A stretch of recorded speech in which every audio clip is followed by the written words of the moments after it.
घोर कलयुग चल रहा है भाई। घोर कलयुग। बहन भाई का एक ऐसा रिश्ता जो दुनिया के सभी पवित्र रिश्तों में से एक माना जाता है। और बहन अपनी भाई की रक्षा के लिए रक्षाबंधन पर राखी बांधती है। और जो भैया दूज आती है उस पर दूज करती है। और भाई भी अपनी बहन की सपोर्ट के लिए उसका बॉडीगार्ड बनकर हमेशा उसके साथ खड़ा रहता है। लेकिन गाइस आज का जो इंसिडेंट है ना, ये इंसिडेंट आपके सेंटिमेंट्स को हर्ट करने वाला है।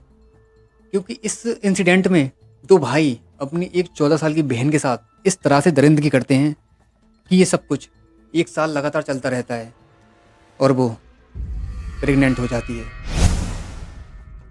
गाइस हाथ जोड़कर आप सभी से मेरी एक छोटी सी रिक्वेस्ट है कि इस वीडियो को बेशक आप लाइक मत करना, कोई कमेंट मत करना, लेकिन वीडियो को पूरा जरूर देखना। और मैं ये चाहता हूँ कि ये वीडियो हर उस नौजवान के पास पहुँचे जो भी 15 से 30 की एज के बीच है, चाहे वो बॉयज़ हो या फिर गर्ल्स। मैं ये चाहता हूँ कि सभी इस वीडियो को देखें और उन्हें एक बार ये तो पता चले कि आखिर इस ज़माने में चल क्या रहा है, इस कलयुग ज़माने में चल क्या रहा है और इन सब से हमें किस तरह से अलर्ट रहना चाहिए। इसलिए मैं भी चाहता हूँ कि आप इस वीडियो को देखने के बाद अपनी लाइफ में ऐसी चीज़ों से हमेशा बच कर रहें और अपनी लाइफ में हमेशा ऐसी चीज़ों से अलर्ट रहें। गाइस इस केस पर स्टडी करने से पहले आप सभी से मेरी एक छोटी सी रिक्वेस्ट है कि अगर आप मुझे अपना छोटा भाई मानते हो तो प्लीज़ जल्दी से मेरे 1000 सब्सक्राइबर पूरे करा दीजिए। एंड क्योंकि मेरा जल्दी से चैनल मोनेटाइज हो जाएगा, फिर मैं आराम से अच्छे से और ज़्यादा मेहनत करूंगा और अपनी एक टीम बनाऊंगा जो इन सारी चीज़ों पर रिसर्च करे और ऐसी ऐसी रियल क्राइम स्टोरीज लाऊंगा आपके सामने जो आपको कुछ ना कुछ हमेशा सिखाती रहें। Welcome back guys, I am mister Vivek Bhardwaj. Let's discuss this case.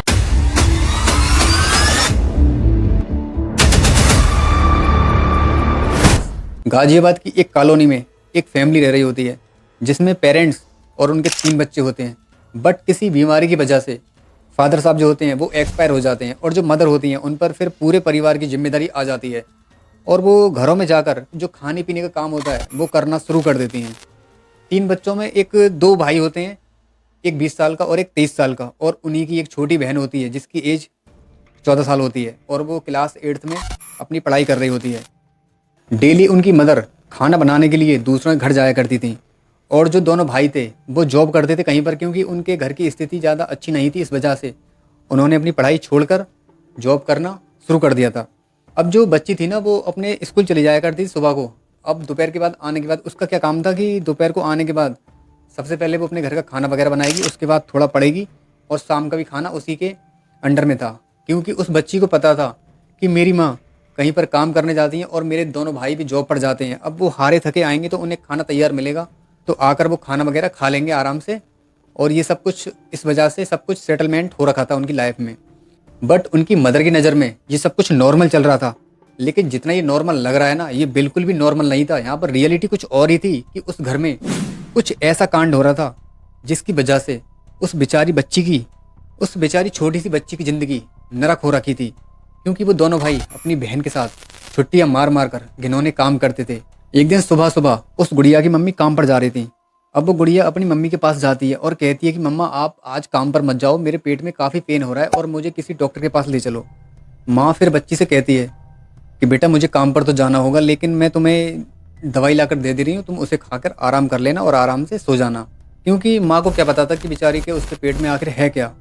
तो मम्मी ने सोचा कि ये शायद नॉर्मली पेन होगा, यूजुअली ऐसे ही हो रहा होगा, पीरियड्स वगैरह आने वाले होंगे, बच्ची को नहीं पता होता इन सब चीज़ों के बारे में। तो ये सब सोचते हुए मम्मी फिर बच्ची से बोलती है कि बेटा मैं काम पर से नहीं रुक सकती, बहुत ज़्यादा अर्जेंट काम है मुझे और मैं तुम्हें ऐसे ऐसे दवाई लाकर दे रही हूँ और उसे खाने के बाद आप आराम कर लेना और आपका पेन ठीक हो जाएगा। ये सब कहने के बाद माँ जाकर केमिस्ट के यहाँ से टैबलेट्स लाकर कुछ पेन किलर बच्ची को दे देती हैं और वो बच्ची खाकर आराम करने लगती है और माँ अपने काम पर चली जाती हैं। इसके बाद नेक्स्ट डे भी यही हुआ। बच्ची फिर मम्मी से कहती है कि मम्मा मेरे पेट में काफ़ी पेन हो रहा है, मेरा पेट जो है काफ़ी हैवी सा लग रहा है, भारी भारी सा। लेकिन माँ वहाँ पर भी ध्यान नहीं देती है और फिर से लाके उसे टैबलेट दे देती है और इसी तरह से ये सब कुछ चलता रहता है काफ़ी टाइम तक। अब दिन आता है 19 मई 2024 का दिन था, सैटरडे का। उस दिन माँ की छुट्टी थी और वो घर पर ही थी उस दिन। अब उस दिन उसकी बच्ची अपनी माँ से बोलती है कि माँ आज फिर मेरे पेट में काफ़ी पेन हो रहा है और आप आज घर पर ही हो, आप मुझे किसी डॉक्टर के पास ले चलो और मुझे दिखाओ ले चलकर। और जब डॉक्टर के पास लेकर गए, डॉक्टर ने नॉर्मली ऐसे पेट पर हाथ वगैरह लगा के देखा तो उसे लगा कि पेट हैवी सा हो रहा है, फूल सा रहा है पेट। और इसी बात को उसने उसकी मम्मी को बताया कि मैडम इस तरह से जो है इसका पेट कुछ फूला फूला सा लग रहा है। तो माँ बोलती है कि हाँ लग तो मुझे भी रहा है कुछ ऐसा अजीब सा। बट डॉक्टर यहाँ पर उस गुड़िया को दवाई देकर बिल्कुल भी रिस्क लेना नहीं चाह रहा था। उसने ये सोचा था कि पहले मैं इसका अल्ट्रासाउंड करा लेता हूँ, उसके बाद इसे दवाई वगैरह दूंगा उसी हिसाब से कि आखिर इसके पेट में प्रॉब्लम क्या है। अब वो उसकी मदर से बोलता है कि मैडम पहले आप इसका अल्ट्रासाउंड कराओ, उसके बाद मैं अपने हिसाब से इसे दवाई दूंगा। इसके बाद उस बच्ची के अल्ट्रासाउंड की रिपोर्ट आती है। अब जैसे ही वो डॉक्टर उसकी रिपोर्ट को देखता है तो उसके पैरों के नीचे की ज़मीन खिसक जाती है, उसकी आंखें फटी की फटी रह जाती हैं, क्योंकि उस रिपोर्ट में ये आया था कि वो बच्ची 22 वीक्स की प्रेग्नेंट निकलती है।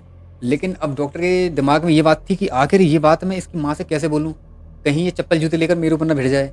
इस वजह से वो यहाँ पर डर जाता है और थोड़ा सा टाइम लेता है और रिपोर्ट देखने के बाद थोड़ा सहम जाता है और थोड़ा सेट सा हो जाता है। अब इसी बीच उस बच्ची की मदर पूछती है कि डॉक्टर साहब आखिर बात क्या है, मुझे बताओ ज़रा, आप इस तरह से क्यों सैड हो रहे हो, क्यों उदास हो गए इस तरह से। अब वो थोड़ी हिम्मत करके उसकी माँ से बोलता है कि मैडम नाराज़ ना हो तो मैं आपसे एक बात बोलूँ। तो बोलती है कि हाँ बताइए। आपकी जो बेटी है ना, वो 22 वीक्स की प्रेग्नेंट है। अब इतनी बात सुनते ही उसकी मदर की आंखें फट जाती हैं और वो हैरान हो जाती है और बोलती है डॉक्टर साहब आप होश में तो हैं ना, आप क्या बोल रहे हो। डॉक्टर बोलता है कि मैडम मैं बिल्कुल सही कह रहा हूँ, रिपोर्ट आपके सामने है, आप किसी और को भी जाकर ये रिपोर्ट दिखा सकती हो। अब वो मदर उसकी गुस्से में आकर अपनी बेटी को हिलाती है, पूछती है कि आखिर ये तेरे साथ किसने किया है, ये तेरे साथ कब से हो रहा था, ये क्या है ये सब कुछ। अब वो बच्ची बेचारी क्या बताती है उसके साथ। इसके बाद वो तुरंत उसे उठाकर वहाँ से और पुलिस स्टेशन ले जाती है। वहाँ जाकर पुलिस में ये सारा केस दर्ज हो जाता है। पुलिस वाले इस केस को सुनकर तुरंत हैरान हो गए, उनकी आंखें फटी की फटी रह गई। वो ये बात सोचते हैं कि आखिर इसके साथ इतना घिनौना काम किसने किया है, इसके साथ ही कुकर्म किसने किया है, किसने की है इसके साथ ही दरिंदगी। लेकिन उनके दिमाग में एक बात तो क्लियर थी कि जो भी कुछ हुआ है ना, ये इस बच्ची की इच्छा से तो नहीं हुआ है, इसके साथ किसी ने कुछ ज़बरदस्ती गलत किया है। अब काफ़ी टाइम तक वो पुलिस वाले उस बच्ची के साथ प्यार से बिहेव करते हैं और उससे वो सारी चीज़ें पूछने की कोशिश करते हैं। तब वो बच्ची बताती है सारी की सारी रियलिटी पुलिस वालों के और अपनी माँ के सामने। करीब 1 साल पहले मेरी माँ काम पर गई हुई थी और मेरे दोनों भाई घर पर थे और मैं भी उस दिन घर पर ही थी क्योंकि मेरे स्कूल की छुट्टी थी। अब जो मेरा बड़ा भाई है वो मुझे कमरे में ले जाता है और मेरे साथ घिनौनी हरकतें करनी शुरू कर देता है। अब जब वो मेरे साथ ये घिनौना काम कर रहा था उसी वक्त मेरा छोटा भाई उसे देख लेता है ये सब कुछ करते हुए। तो मुझे एक बार को ये लगा था कि मेरा छोटा भाई मेरे इस बड़े भाई दरिंदे से मुझे बचा लेगा, बट वो मेरे पास आता है और मेरे साथ घिनौनी हरकतें करनी शुरू कर देता है। इस तरह से ये दोनों भाई मेरे साथ काफ़ी घंटों तक ये सब कुछ कुकर्म करते रहते हैं। गाइस ये हैं दोनों बेरहम दरिंदे भाई जो अपनी छोटी सी इकलौती बहन के साथ, जो कि अभी छोटी सी बच्ची है, वो उसका इस तरह करते हैं और ये सब कुछ करने के बाद उसे धमकी देते हैं कि अगर ये बात तूने किसी को बताई ना तो हम तुझे जान से मार देंगे, और अगर तूने ये बात माँ को बताई तो हम माँ को भी नहीं छोड़ेंगे। इस तरह से उसे धमकी देते हैं और वो बेचारी बच्ची डर जाती है और इस बात को, अपने इस दर्द को किसी से नहीं कह पाती, ना ही अपनी मदर से कह पाती है। और वो गुड़िया कहती है कि 1 साल से इस तरह से जब माँ अक्सर काम पर चली जाया करती थी तो ये दोनों भाई मेरे साथ मुझे धमकी देकर, मुझे ब्लैकमेल करके मेरे साथ ये गंदा काम करते थे। और ये सब कुछ मैं इसलिए सहन कर रही थी कि मुझे डर था कि कहीं ये माँ को ना मार दें। मुझे इस वजह से ये सब कुछ सहना पड़ रहा था और इस वजह से मैंने ये सब कुछ किसी को नहीं बताया। लेकिन मुझे नहीं पता था कि मेरे साथ ऐसा कुछ होगा। अब उस बच्चे की ये दर्द भरी कहानी सुनने के बाद सबकी आंखों में आंसू आ जाते हैं और ये सब सुनने के बाद माँ को इतना गुस्सा आता है और वो अपने आप को कोसती है कि मैंने किन दरिंदों को जन्म दिया है।